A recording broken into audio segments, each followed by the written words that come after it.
वृंदावन सोवन नहीं नंद गाव सोगा।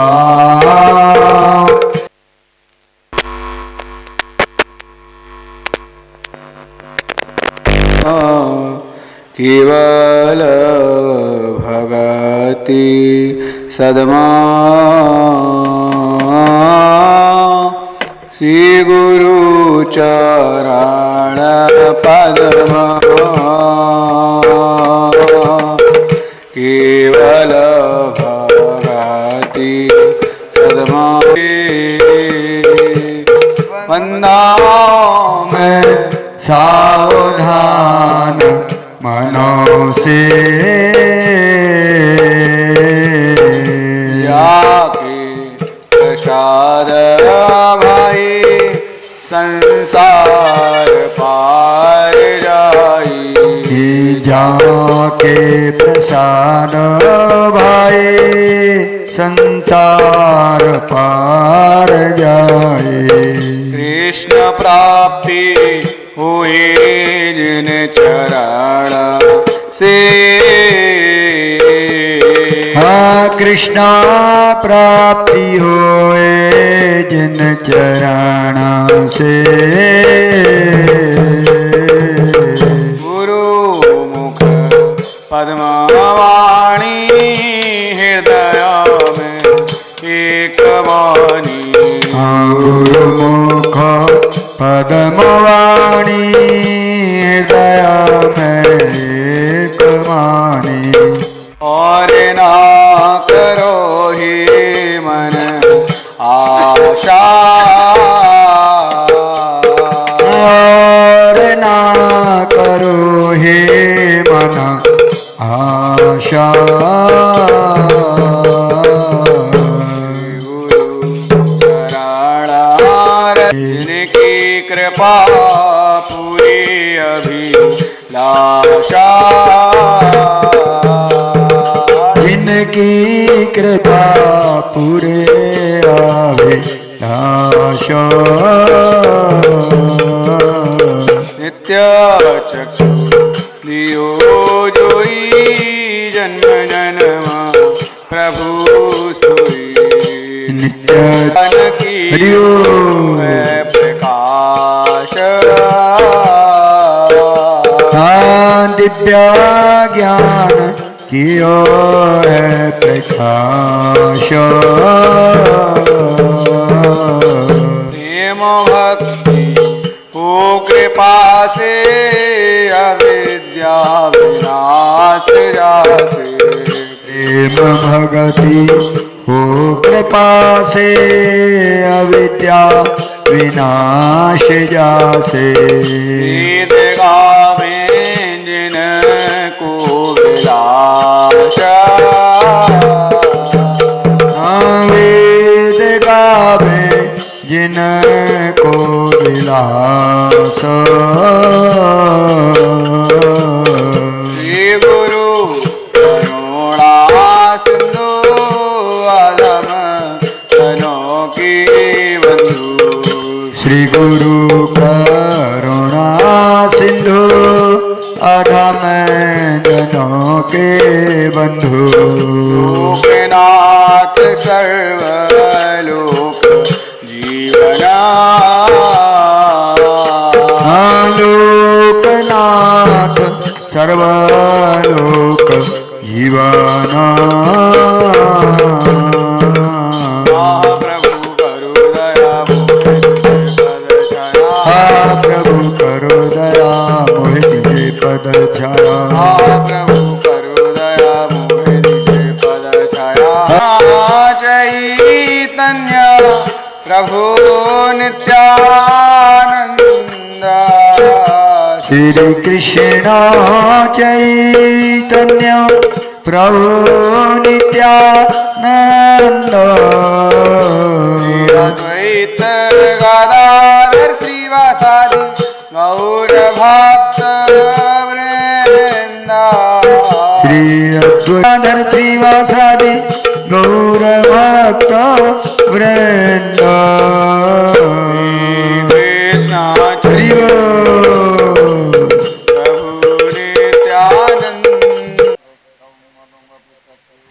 जन्म, उनका राज्याभिषेक, पांडवों का वनगमन, ये सब कुछ बातें बहुत संक्षेप में कल अपन लोगों ने श्रवण करी। पहले दिन का विषय थोड़ा इसलिए कहना पड़ता है कि कुछ लोग नहीं सुन पाते रहते हैं तो जानकारी हो जाए। हरि अनंत, हरि कथा अनंता। भगवान अनंत वस्तु है, उनकी लीलाएं, नाम, रूप, गुण, चरित्र भी अनंत है।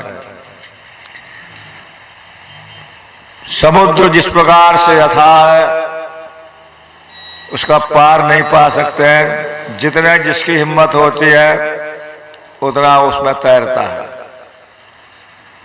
भगवान की कथा कहने के और सुनने के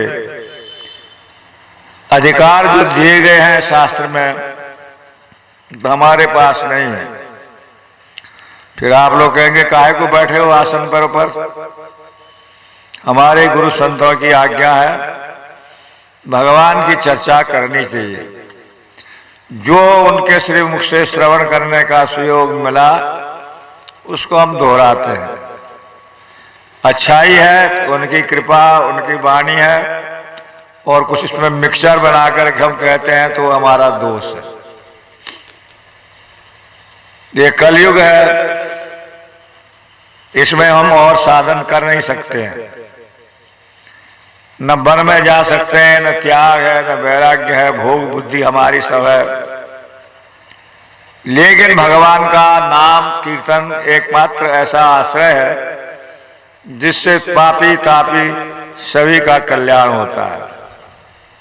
श्री भगवत नाम कीर्तन ही कलयुग का एक प्रधान साधन है। तो वो कीर्तन दो प्रकार से है। एक वाद्य यंत्र के द्वारा जो हम भगवत नाम लेते हैं, संकीर्तन जिसको कहते हैं। संकीर्तन माने बहुर्भिर मिलित्वा यद कीर्तनम तदेव संकीर्तनम। बहुत से लोग मिलकर के जो भगवत नाम गुणादि गाते हैं, कहते हैं, उसको संकीर्तन कहते हैं। अकेले भी जो कहा जाए तो कीर्तन भी है। तो ये होता है कीर्तन नारदीय पद्धति का, दूसरा होता है व्यासकीय पद्धति।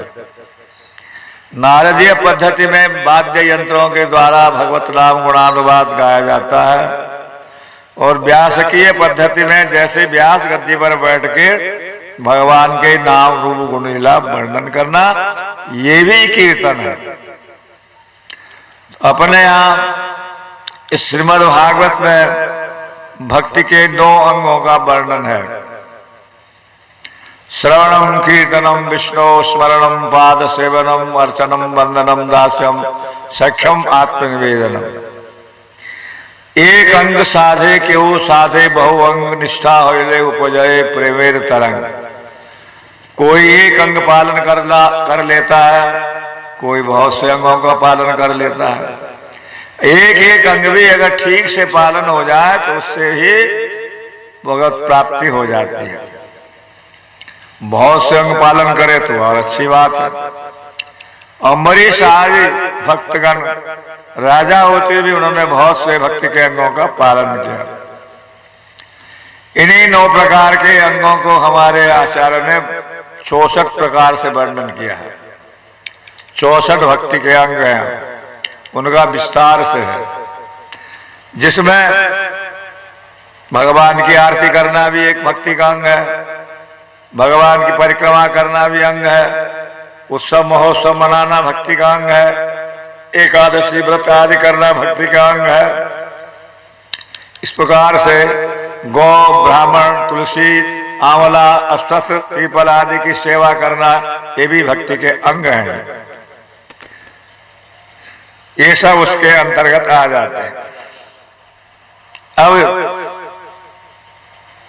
जो ये 9 भक्ति हैं उसमें कुछ भक्तों ने एक एक अंग का दृढ़ता से पालन किया और उसमें उनको भगवत प्राप्ति हुई। तो श्रवण भक्ति किसने करी?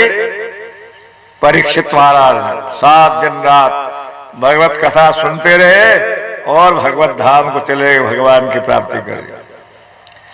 कीर्तन भक्ति के आचार्य नारद जी भी है, हनुमान जी भी हैं एक प्रकार से, पर यहाँ सुखदेव जी को कहा गया है वो भगवत कथा निरंतर कहते रहे।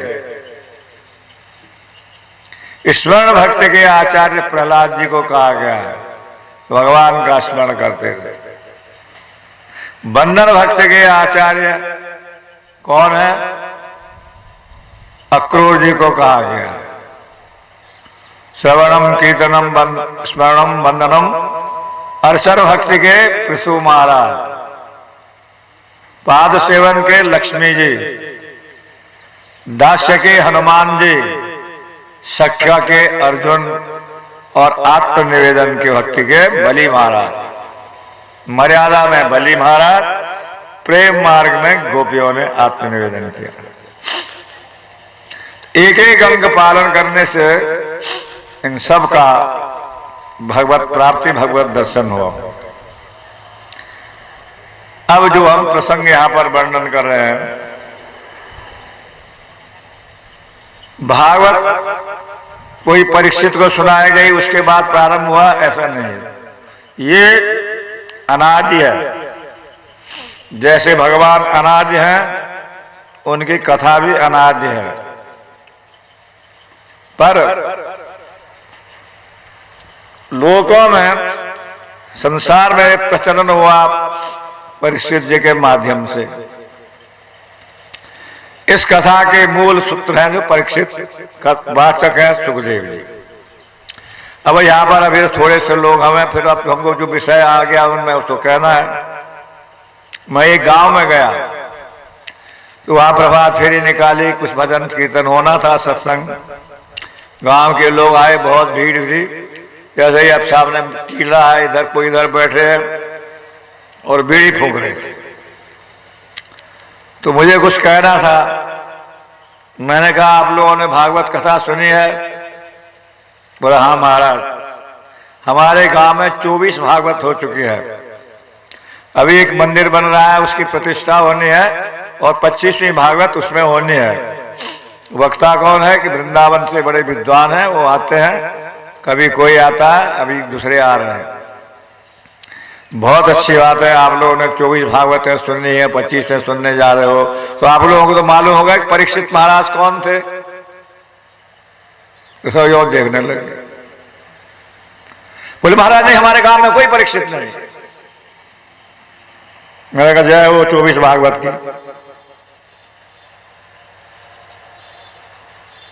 मैं क्यों कह रहा था ये बात अब आ गई है। परीक्षित महाराज ने कल अपना वर्णन किया, राज्य शासन देखते थे, देश बदल करके कोई प्रजा में दुखी सुखी है। भगवान राम भी देखते थे। एक धोबी के कहने से जिन्होंने सीता जी का निष्कासन कर दिया, एक वोट राम जी के विरुद्ध पड़ा और उसको उन्होंने मान्यता दे दी। ऐसे ही परीक्षित महाराज भी प्रजा में क्या हो रहा है, कौन क्या कह रहा है, वो वेश बदल करके भ्रमण करते। देखा कि काला कलोटा एक गाय और बैल को मार रहा है। उसकी व्याख्या बहुत है। धर्म का स्वरूप बैल है, पृथ्वी माता गाय है।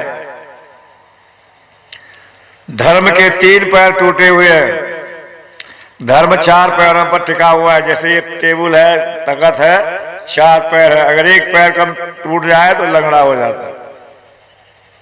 तो धर्म के 4 पैर है, सत्य, दया, तप और शौच। कुछ लोग दान को भी कहते हैं शौच की जगह। शौच का मतलब है पवित्रता। आज हम लोग पवित्र अपवित्र को समझते नहीं। लघु शंका जाते हैं, कोई पानी का उपयोग तो करता नहीं है। कई जगह तो लैट्रिन के भी हाथ से ठीक नहीं धोते हैं। नहाना धोना भी कैसे करना चाहिए वो भी आता नहीं है। अब आजकल जो है लैट्रिन बनने लगी तो लोगों को लैट्रिन में जाना भी नहीं आता है कि उधर उल्टा सुल्टा कहाँ बैठना है। इसलिए लोगों ने तो कंडे भर दिए उसके अंदर, फिर जंगलों में ही जा रहे हैं। मैं ये बात इसलिए कह रहा हूं कि हम लोग ये छोटी छोटी बातें नहीं जानते हैं। और धर्म की बड़ी बड़ी व्याख्याएं करते हैं। दो जने मिल जाए तो तेरी मेरी चर्चा, अरे उसने ऐसा कहा उसने वैसे कहा, बस यही कहना, तेरी मेरी में ही जिंदगी चली गई। उसने ये कहा उसने वो कहा, हमने क्या कहा, हमने क्या करना है, हमारा उद्देश्य क्या है। हमारे गुरु संतों ने हम लोगों को बताया मनुष्य जीवन मिला है, खाना पीना सोना बाल बच्चे शादी ब्याह के लिए नहीं मिला है। तो यही तो बात है भागवत जी के अंदर है कि आहार निद्रा भय मैथुनानि सामान्य में तत्पशुभिन्नराणाम धर्मो हितेषाम अधिको विशेषो धर्मेण हीनाम पशुभिः समानाम। धर्म का मतलब होता है स्वभाव, कर्तव्य। बहुत से लोग कहते हैं हम धर्म कर्म को नहीं मानते हैं। तो तुम खाते हो कि नहीं? कि हाँ। पानी पीते हो कि हाँ? तो पानी पीते खाते क्यों? सभी तो भूख लगती है। ये क्या है भूख लगना? ये तुम्हारा स्वभाव, ये धर्म है। फिर तुम शरीर का धर्म मानते हो, आध्यात्मिक आत्मधर्म को नहीं मानते हो। कितना भी नास्तिक हो जाए और धर्म को तो मानना ही पड़ेगा। धर्म स्वभाव, भोजन तो करेगा तो भोजन करना है, धर्म स्वभाव है, धर्म है, शरीर का धर्म है। खाएगा नहीं तो मरेगा। तो हम नहीं मानते से तो मत मानो। ये कुत्ता पीछे पड़ जाए तो फिर उसको ही मारने लग जाए, भैया छोड़ मेरा पीछा। तो भगवान को नहीं मानते। धर्म एक होता है शारीरिक, एक होता है आत्मिक आध्यात्मिक। यहां जो धर्म की बात कही जा रही है, आध्यात्मिक विषय की बात कही जा रही है। मैं ये देखता हूं इतना बड़ा लंबा चौड़ा पंडाल है, यदि अभी टीवी चैनल के अंदर इसका प्रसारण होता तो यहां जगह नहीं मिलती बैठने के लिए। क्यों? उसमें कोई विशेषता होती है कि क्या हमारी शक्ल सारी दुनिया में देखेगी कि हम भी बैठे महापुरुष कथा सुनने के लिए, कहने वाला भी। हमें भी बहुत कहा गया है आप एक बार इस पर कर दीजिए, बस फिर नाम हो जाएगा। आदमी जब प्रसिद्ध हो जाता है ना, फिर कुछ भी कहो फिर सब चलती है गाड़ी। लेकिन वो किस लिए कह रहे हैं? कोई लूले लगड़ों के लिए, कोई शादी ब्याह कराने के लिए कि भाई बच्चियों की शादी करानी है। ये कथा भागवत इसलिए बनी है क्या? सुखदेव जी कह रहे थे परीक्षित ऐसा करो, तुम एक गौशाला खोल दो, खूब पैसा लगाओ और बस तुम्हारा कल्याण हो जाएगा। या कुछ गरीब बच्चियों की शादियां कर दो तो तुम्हारा कल्याण हो जाएगा।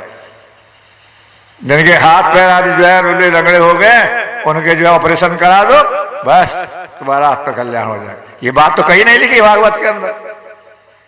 भागवत कथा इन्हीं चीजों के लिए हो रही है।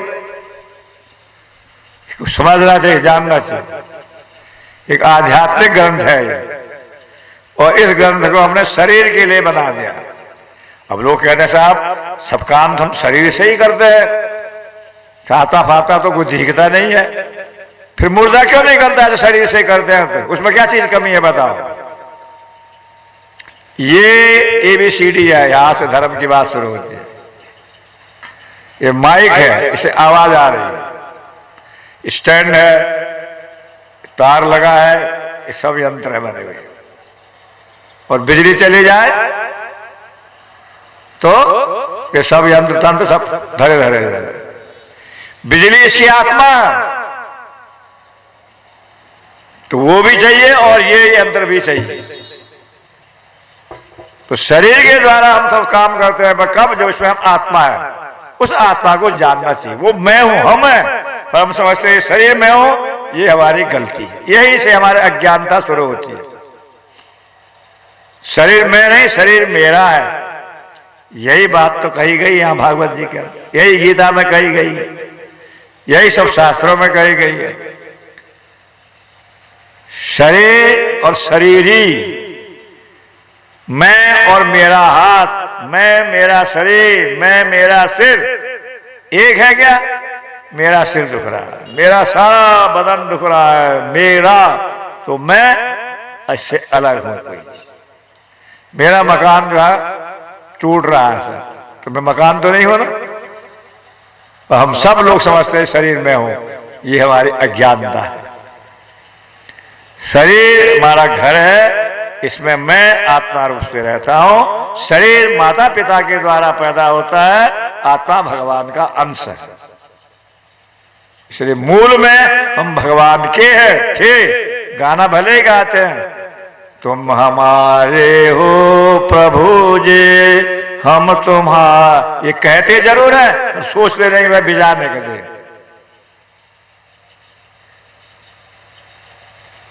हम मुंह से कह देते हैं क्या रखा दुनिया में, 4 दिन की चांदनी फिर अंधेरी रात, सब चले जाना है। यहां से नहीं कहते दिल से। चले जाना तो काहे को इतना पसारा कर रहे हो कि इतना राग द्वेष ईर्षा नेतागिरी राजनीति सब धर्म में भी ये सब आफत काहे को कर रहे हो? इसलिए बात समझ में नहीं बैठी। तो देखो धर्म की बात निगूढ़ है।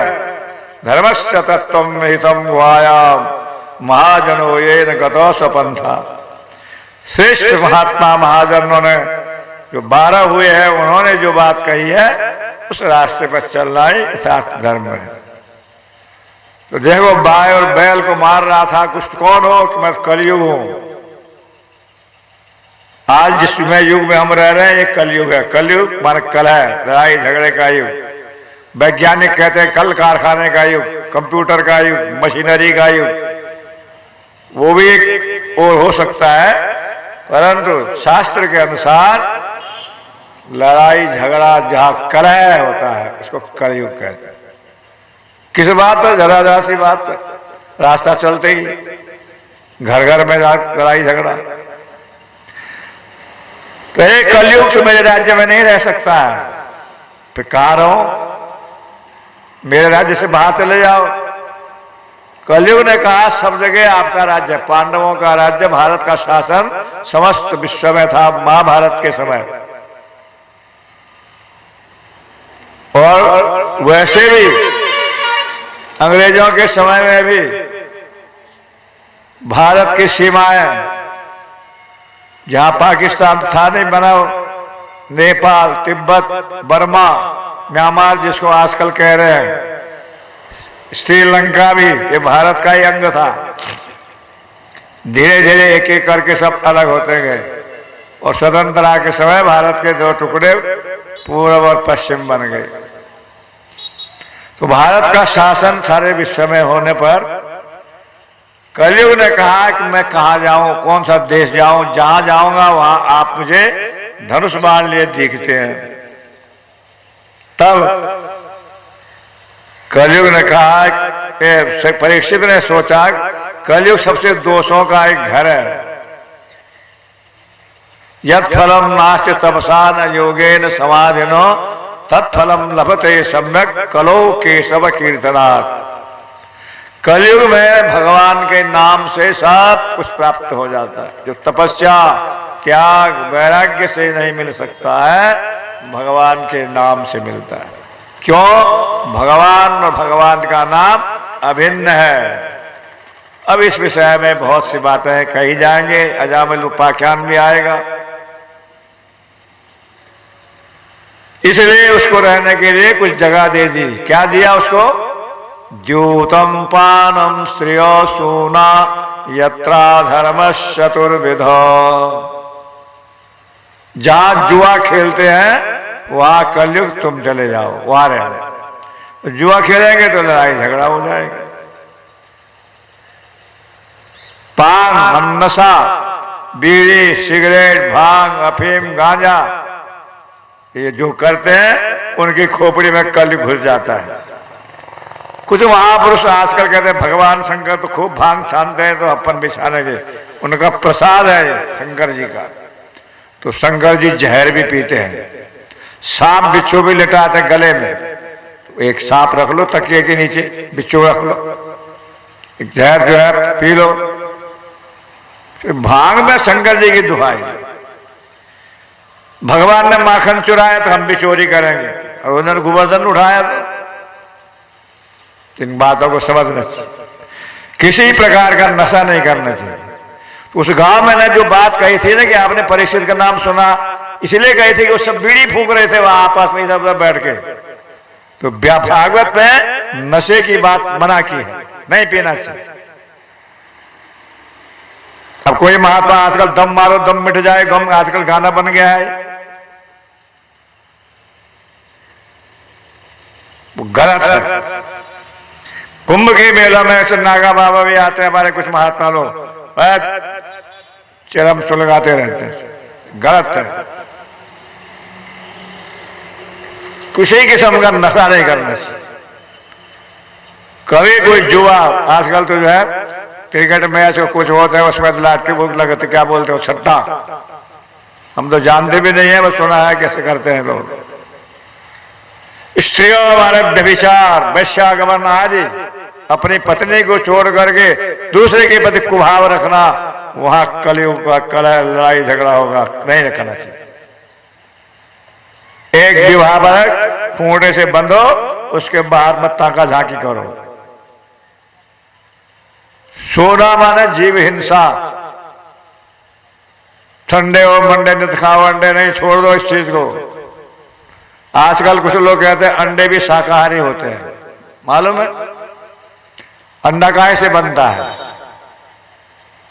मुर्गा मुर्गी से अंडा नहीं, मुर्गियों को एक दाना खिलाया जाता है रासायनिक, उससे अंडे का निर्माण होता है, उससे बच्चे नहीं होते ना, मुर्गी मुर्गा नहीं निकलेंगे, अंडा पैदा होगा, बस वो खाने के काम आएगा। इसके लिए वो किया जाता है आजकल कुक्कुट पालन, उसको कहते हैं कुक्कुट पालन, मत्स्य पालन। वो कोई शाकाहार नहीं है तो गंदा ही। भाई शहरों में उसको प्रधानता दी जाती है। नवरात्र आते हैं ना, सब लोग देवी जी का बड़ी व्रत उपासना करते हैं, 9 दिन तक तो बड़ा फलाहार करेंगे, अंडे फंडे सब छूट जाएंगे। पेपर में निकलता है कि 9 दिन तक अंडे वालों के बेचारे सड़ते रहते हैं, कोई खरीदने वाला नहीं, खाने वाला नहीं, और 10वें दिन अंडे कम पड़ जाते हैं। फिर मालूम है, 9 दिन तो छोड़ दिया, 10वें दिन फिर चालू कर दिया। तो ये नहीं करना चाहिए। दुर्गा विसर्जन करने जाते हैं, गणेश जी विसर्जन करने, मतलब पीछे से बोतल चढ़ा के नशे में झूमते रहते हैं। देवी की देवताओं की उपासना हो रही है। ये हमारा हिंदू धर्म, हम लोग रूढ़िवादी है, सही है उसको सही पालन करना चाहिए। गलत चीज है, सब परंपरा से आ रहे थे, हमारे दादाजी हुक्का पीते थे, पिताजी पीते थे, हम क्यों छोड़ दें, हम भी पिएंगे। ये है मूर्खता। तो नशा, जुआ, व्यभिचार, जीव हिंसा, ये कलयुग के स्थान है। कलयुग ने कहा महाराज समझदार लोग तो इनसे दूर रहते हैं, ऐसा कोई जगह दे दो जहां मैं और अपना मेरा परिवार भी बहुत बड़ा है। ये तो छोटे छोटे कमरे दे दिए आपने, एक ऐसा जो है डाइनिंग रूम दे दो, हॉल दे दो, जहां बड़े मस्ती से जो है रह सके। पुनश्चयाचमानाय जात रूप मदात प्रभु ततो नित्यम मदम कामम ब्रजो वैरंच पंचमम। 5वां जगह दी उसको सोना, सुवर्ण, रुपया पैसा। रुपया पैसे में कलयुग रहता है कि हाँ, कौन से रुपये पैसे में? जो रिश्वत से कमाया जाता है, मिलावट से कमाया जाता है, चोरी से कमाया जाता है, वहां कलयुग का निवास। वो बर्बाद कर देगा बाद में। अभी तो खूब फूलेंगे फलेंगे, बाद में पचेगा नहीं, फिर सब ब्याज सहित ले जाएगा।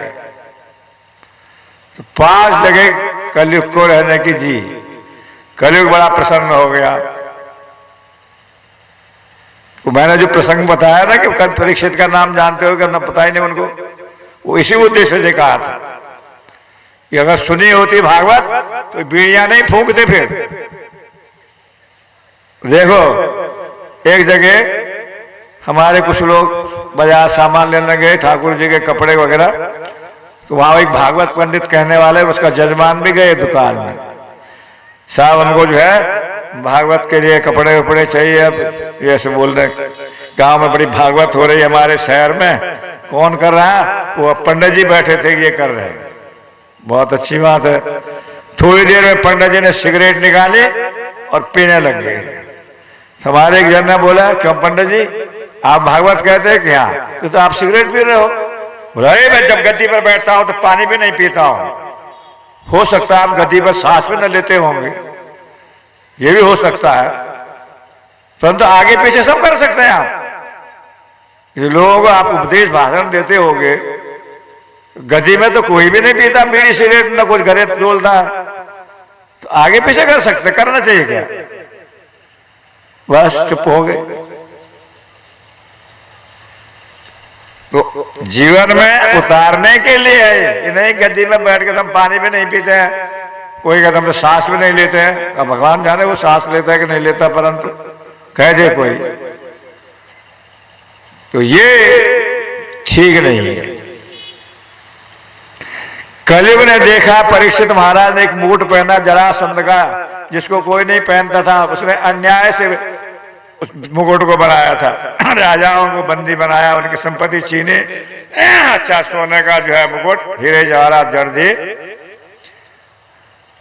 राज्य कोष में रखा गया जरूर, पर यह कहा दिया गया को पहनना नहीं। परिस्थिति को मालूम नहीं था, पहन के वन में गए, प्यास लगे, ऋषि का आश्रम था, ऋषि ध्यान में बैठे थे, पर जल मांगा तो सुना नहीं। अच्छा ये ऋषि बड़े ढोंगी हैं, मेरे जैसे राजा पांडवों के वंश का, और कोई आदर सत्कार तो दूर, जल की भी नहीं पूछ रहा है। गुस्से में आके मरा हुआ सांप गले में डाल दिया। यही है ना, यहां से कथा शुरू होती है। चले गए घर में, मुकुट उतारा, और मैं आज क्या कर बैठा, मेरे पूर्वजों ने संत ब्राह्मण गाय सबकी रक्षा करी, मैंने एक संत के गले में मरा सर्प डाला, धिक्कार है मुझे, अब इसके बदले जो कुछ भी मुझे दंड भुगतना पड़े मैं तैयार। इधर समीक ऋषि के पुत्र संग्री ऋषि को मालूम पड़ा, कल संक्षेप में वर्णन किया था, दोबारा इसलिए कह रहे हैं कि आगे कथा यहीं से प्रारंभ होनी है। केसरी नदी का जल लिया, तुरंत जो है श्राप दिया, जिसने मेरे पिता के गले में मृतक सर्प डाला है, 7वें दिन तक्षक उसको डसेगा और उसकी मृत्यु हो जाएगी। रोते हुए आया, पिता ने रोना सुना, आंखें खोली, क्या हो गया? सांप को देखा गले में पड़ा मरा, ने क्या दिया, पिताजी आपके गले में मरा हुआ सर्प परीक्षित ने डाल दिया, मैंने उसको श्राप दे दिया। काहे का? मृत्यु का श्राप दे दिया। अरे बालक मूर्ख, तुमने अपनी तपस्या नष्ट कर दी है। अगर राजा रहे नहीं, धार्मिक राजा अगर चला जाए, अधर्म का प्रचार होगा, लोग धार्मिक अधार्मिक बन जाएंगे, यथा राजा तथा प्रजा। आज जो देश में है ना भ्रष्टाचार दुराचार, उसका क्या कारण है? ऊपर से ही है वो। भगवान और धर्म का भय है नहीं किसी को, कानून से कोई सुधार नहीं सकता है इस चीज को, वो दूसरे कानून निकाल देते हैं। कि भगवान का डर हो, धर्म का डर हो, समाज का भय हो, वो भाई नहीं डर। चोरी डकैती के पकड़े जाते हैं, मुंह ढक लेते हैं, फोटो खींच जाती है, पता नहीं चलता है, बस जमानत तो छूट जाते हैं। जब तक भगवान का भय, धर्म का डर, अगला जन्म भुगतना पड़ेगा। अरे अगला जन्म किसने देखा? होता है कि नहीं, जो है यही है, खाओ पियो मौज करो। इधर धर्म कर्म भी करेंगे और उधर अधर्म के काम भी करेंगे।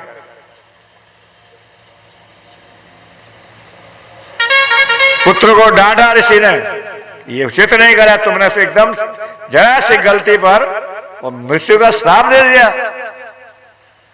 जाओ सूचना दो ताकि राजा अपने कल्याण का साधन कर सके। राजा को पता चला मृत्यु को श्राप मिल गया है। अगर हमें कोई कहते कल तुमने 1 हफ्ते बाद 15 दिन बाद मरना है, 1 महीने बाद, हमें कैसे लगेगा? अरे तू मरेगा, तेरा बाप मरेगा, हमको क्यों कहता मरेगा? क्यों कहेंगे कि नहीं? कोई चाहता मरना। लेकिन जब परीक्षित को ये मृत्यु का श्राप का बात मालूम पड़ा, बहुत प्रसन्न हो गए। ओहो भगवान कितने दयालु हैं, मैं तो भूल गया था कि मुझे मरना भी है। इस राजकाज में इतना व्यस्त हो गया, भगवान ने मुझे सावधान करा दिया। अब मुझे अपने आगे की तैयारी करनी चाहिए। तुरंत अपने पुत्र ज्येष्ठ पुत्र जन्मेजय को राज्य सौंपा। सब छोड़ छाड़ के गंगा के तीर पर सुखस्थान मुजफ्फरनगर पास जो स्थान है एक, वहां पहुंच गए। सब ऋषि मुनियों को मालूम पड़ा परीक्षित को श्राप मिला, पांडवों का वंशज है, भगवान कृष्ण ने जिनकी गर्भ में रक्षा करी है, और वो एक सर्प के दंशन से उनकी मृत्यु होगी। मालूम पड़ा, सब ऋषि मुनि वहां इकट्ठे हो गए। परीक्षित ने सबका वंदन किया। मुझे मेरा कितना अच्छा भाग्य है कि आप सब ऋषि लोग मुझे दर्शन देने के लिए सदा ही कृपा करके पधार गए। मैं कहां कहां किसके पास जाता। देखो कुछ लोग तो ऐसे हैं कि बिना निमंत्रण के आते हैं, और कुछ लोगों को नाक भी रगड़ लो तब भी नहीं आएंगे। वो तो उसका कारण ही है कि हम नाम बड़ाई प्रतिष्ठा चाहते हैं। तो कुछ लोग कितने महापुरुष होते हैं, अरे साहब बिना बुलाए तो हम भगवान के यहां भी नहीं जाते। वो तो बिना बुलाए जाना पड़ेगा, जब हम के दूत आएंगे और घसीट के ले जाएंगे। किसी ने कहा भाई सत्संग में क्यों नहीं आते हो, सब फुर्सत नहीं मिलती है, आजकल खेती बाड़ी दुकानदारी नौकरी चाकरी छुट्टी उट्टी नहीं है, फुर्सत नहीं है। बोल सुनो, फुर्सत ऐसा है कि जब तक है जिंदगी फुर्सत न होगी काम से, कुछ समय ऐसा निकालो प्रेम कर लो राम से। पर नहीं साहब फुर्सत है ही नहीं, क्योंकि जरूरत है नहीं। तो दूसरे संत ने कहा देखो कि अंत समय जब आएगा, जब बना बुलाए आएगा ना भगवान का, यम पकड़ेंगे बाह, यमदूत आएंगे घसीट के ले जाएंगे, तो कह देना उनसे भी कह दीजिए हमको फुर्सत ना है। बोला अभी फुर्सत नहीं है, मोड़ा मोड़ी की शादी होनी है, लड़की के हाथ पीले करने, मकान अधूरा बना है, अभी केस चल रहा है, अभी महाराज ठहर जाओ कुछ दिन बाद चलेंगे। तो मान जाएंगे यमदूत? यमराज मान जाएगा कि ठीक है इतने दिन दिए तुमको करा नहीं, अब आखिर में कह रहे हो। तो सही बात यह है फुर्सत सबको है, हमको जरूरत नहीं है। किसी की जरूरत नहीं है, भगवान धर्म और कथा की जरूरत है। जब इसकी आवश्यकता जिस दिन महसूस हो जाए, बस उस दिन से तरत इसी की जो फुर्सत मिलेगी, फिर और चीजों की फुर्सत नहीं होगी। अभी बात बैठी नहीं है तो परीक्षित महाराज प्रसन्न है। ऋषि मुनियों के दर्शन करके धन्य हो ऋषिगण, आप लोग कृपा करके मुझे कृतार्थ करने के लिए आ गए। पांडवों के नाते, भगवान श्री कृष्ण के नाते अब मुझे क्या करना चाहिए? जिसकी मृत्यु निकट है मैं क्या यज्ञ करूं? अभी मैंने पहले कहा ना, गौशाला खोल दो, गरीब बच्चों को पढ़ाई लिखाई का कॉलेज खोल दो, भूखों के लिए कोई भोजनालय खोल दो, जिनकी शादियां नहीं होती उनके शादी का मैरिज का व्यवस्था कर दो। ये कुछ कहा क्या? ये कुछ किया उन्होंने? कोई कुछ नहीं निर्णय दे सका। इतने में अनायास बिना बुलाए सुखदेव जी आ गए। क्यों आए? उनके अंदर जो भरा हुआ था भगवत कथा अमृत, उसको पिलाना चाहते। किसको पिलाया? कौन अधिकारी मिलेगा? तो भगवान के पास प्रेरित हुए, रास्ते में चल रहे थे, गांव के मूर्खों ने देखा, अरे बाबा नंगा बाबा जा रहा है, देखो देखो देखो, कोई पत्थर फेंक रहा है, कोई मिट्टी के डला, कोई थूक रहा है, कोई हंस रहा है, तालियां बजा रहे हैं लड़के लोग, गांव के गंवार बड़े बड़े भी। लेकिन जब उस सभा में आए तो सारे ऋषि मुनिगण उनको देख के खड़े हो गए। क्यों? जौहर की गति जौहर ही जाने। मूर्ख लोग, हम 2-4 क्लास पढ़े नहीं पढ़े, भी हम एक नाप करते हैं। संसार के लोग भगवान को नापते हैं आजकल। उसने ये ठीक करा, ये गलत करा, ये ऐसा है वैसा है। भगवान कहते किसको है पहले? कर तुम अकर तुम अन्यथा कर तुम, असंभव को संभव, संभव को असंभव। यहां तो देखो एक मदारी भी ताली बजाएगा और अमरूद संतरा निकाल देगा, यूं हाथ फेरेगा और कोई चीज निकाल देगा। भगवान तो मदारियों का भी महामदारी है, सबसे बड़ा जादूगर है। कितना बड़ा जादूगर है? किसने कहा एक हो हम बहुत श्याम, एक से बहुत हो जाओ और पृथ्वी पैदा हो प्रकट हो गई। कितना बड़ा जादूगर है? उस भगवान को हम नापते हैं, वो निर्गुण है, निराकार है, सगुण है, साकार है ही नहीं है। सब किसने देखा? अल्प बुद्धि। आध शेर के पात्र में कैसे शेर समाये।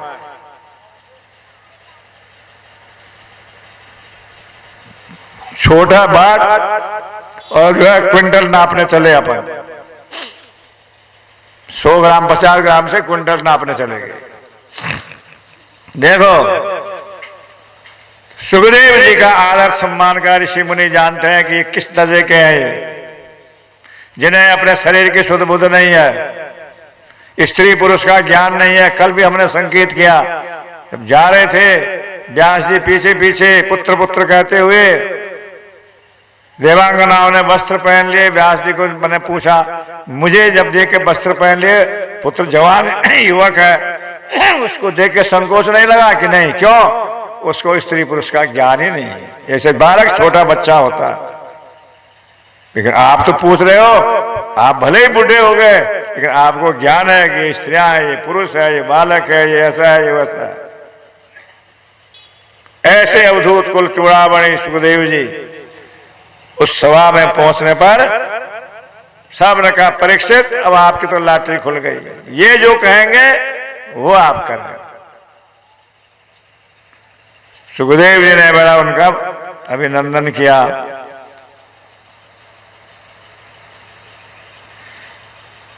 येषां सस्मरणात् पुंसां सद्य शुद्धन्ति वैगृहा किं पुनर्दर्शन स्पर्श पाद शौचासनादिवे।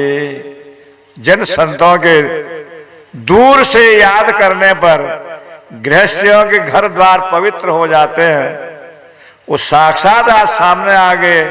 जहां उन्हें पाद प्रक्षालन का हमें अवसर मिले, सेवा का मौका मिले, फिर कहना ही क्या है। संतों के दर्शन से जब पवित्रता आती है, दर्श से पवित्र करो ऐसे परम गुण।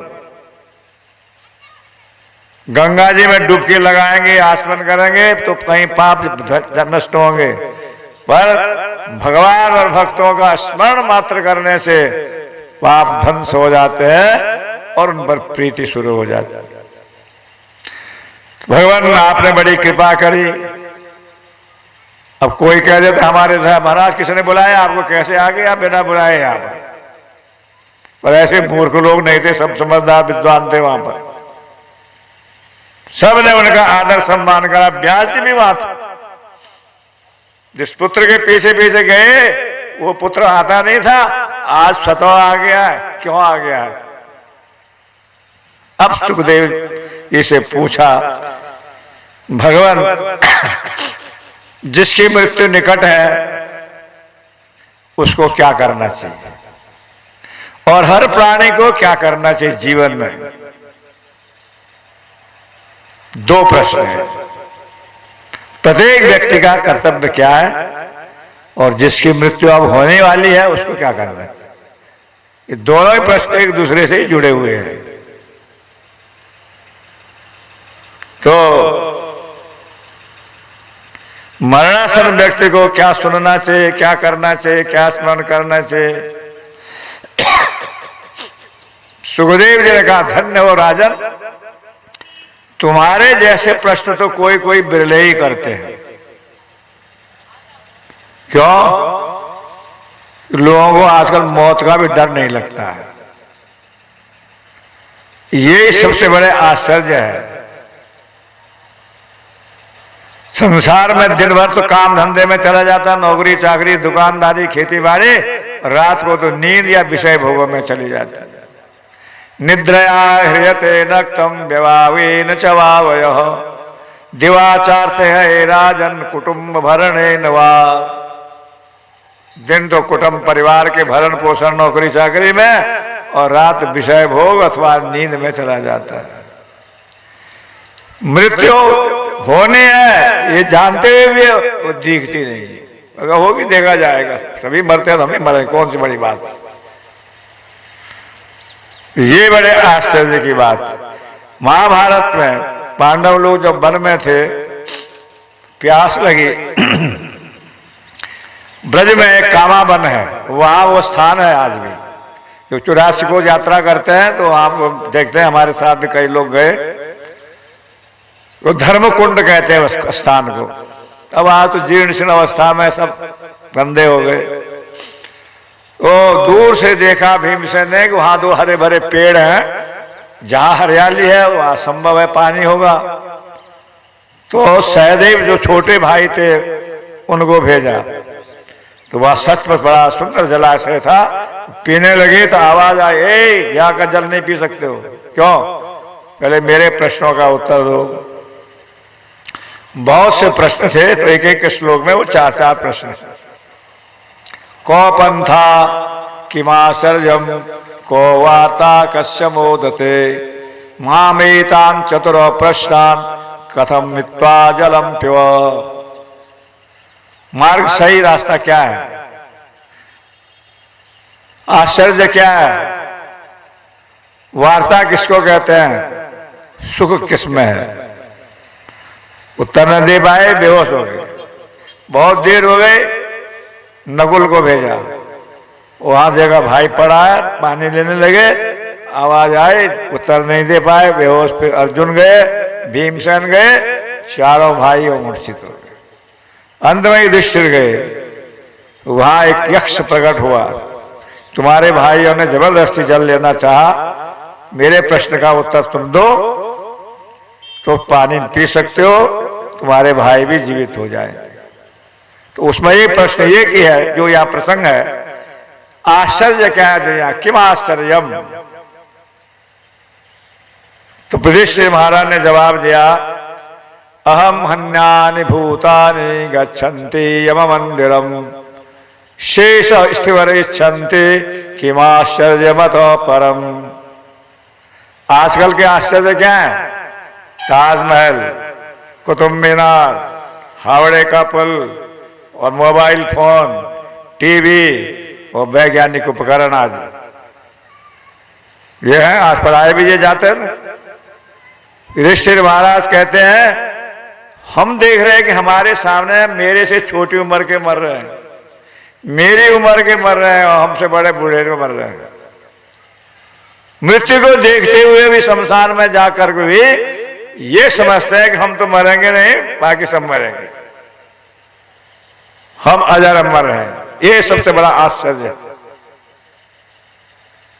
वैद्य मरे, रोगी मरे, मरे जरावनहार, देखने वाले मर गए, ज्यों का त्यों संसार।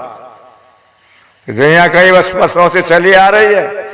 100 वर्ष पहले आप हम में एक भी नहीं था यहाँ गांव में, और 100 साल बाद आप हम में एक भी नहीं रहेगा, फिर भी ये गांव में आबादी लोग सब रहेंगे।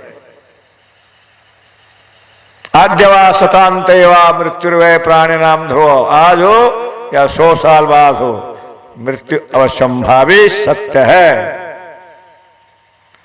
लेकिन सुलभम भगवन नामम जिह्वा स्वस्वस्मनि तथापि नरकम याति किमाश्चर्यमत परम। भगवान का नाम बहुत आसान है, सब कोई ले सकता है, और जीव भी हमारे अधीन है, हमारी जीव है तो, और फिर भी हम नाम लेने और नरक में जाए तो इससे बड़ा आश्चर्य और क्या हो सकता है।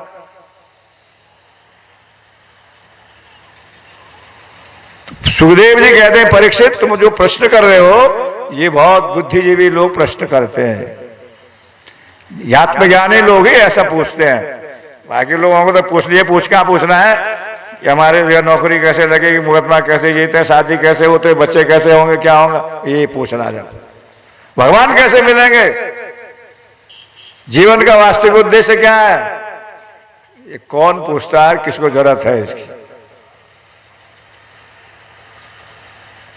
दूसरा प्रश्न है पंथा क्या है, किस मार्ग से चलना चाहिए हमको।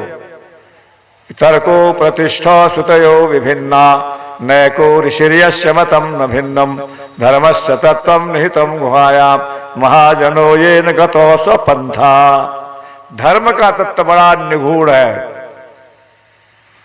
तर्क के द्वारा जिसकी बुद्धि ज्यादा होगी वो अपने तर्क से दूसरे के बात को खंडन कर देगा, उसके सिद्ध नहीं होगा। श्रुति स्मृति आदि भी 6 पुराण, तामसिक 6, राजसिक 6, सात्विक पुराण है। किसमें कर्म की प्रधानता, किसमें ज्ञान की, किसमें योग की, किसी में भक्ति की। क्या ठीक है क्या गलत है निर्णय नहीं कर पाते। ऋषि मुनि भी अलग अलग विचारधारक है, कोई किस मत का, कोई किस मत का, कोई किसी मत का। तो फिर क्या हम किस मत पर चले। महाजनो ये गतो स्वपंथा। महाजन माने बनिया महाभागवत, भगवान के जो भक्त हुए 12 स्वयंभू, नारद, शंभु, कुमार, कपिलो, मनु, प्रहलाद, जनको, भीष्म, बलिर्भया सिकर वयम। यमराज अपने बारे में कहते अपने दूतों से जिन 12 लोगों ने जो बात कही और जिस पर चले हैं वो मार्ग सही मार्ग है। भागवत के 12 स्कंद हैं, 12 राशियां हैं, 12 महीने होते हैं, 12 महाभागवत होते हैं।